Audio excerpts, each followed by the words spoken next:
ธนาคารมารูฮานเจแปนลาวจำกัดเปิดจุดบริการสินเชื่อรายย่อยเขตดงโดกเมืองไสธานีนครหลวงเวียงจันทน์เพื่อสนองการบริการทางด้านการเงินที่สะดวกยิ่งขึ้น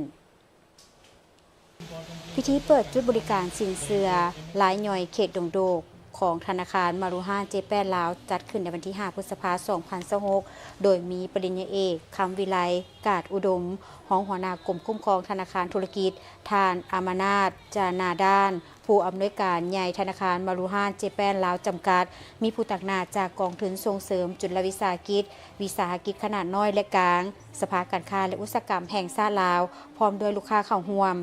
ท่านอามานาตจานาด้านผู้อำนวยการใหญ่ธนาคารมารูฮานเจแปนลาวจำกัดได้กล่าวว่าธนาคารมารูฮานเจแปนลาวเป็นธนาคารแห่งทับอิฐและแห่งเดียวในสาธารณรัฐประชาธิปไตยประชาชนลาวที่เป็นการลงทุนจากญี่ปุ่นปัจจุบันได้บริการให้ลาวเป็นเวลาหลายกว่า1 ทศวรรษนอกจากนี้ยังได้สร้างความเข้มแข็งในระดับภาคพื้นผ่านการดำเนินธุรกิจในกัมพูชาและเมียนมา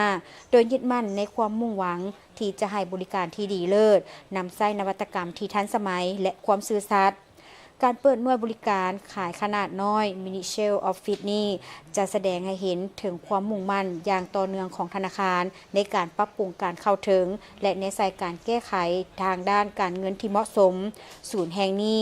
จะให้การบริการด้านคำปรึกษาและผลิตภัณฑ์เฉพาะด้านโดยเฉพาะแม่นสินเชื่อ MSME สินเชื่อรายย่อยไมโครเครดิตและการบริการสินเชื่อส่วนบุคคลโดยความสะดวกสบายกว่าเก่าให้แก่ลูกค้าจุดสูงของธนาคารมารูฮานเจแปนลาวยังคงแม่นการเสริมสร้างความเข้มแข็งให้แก่แขนงการที่สำคัญคือ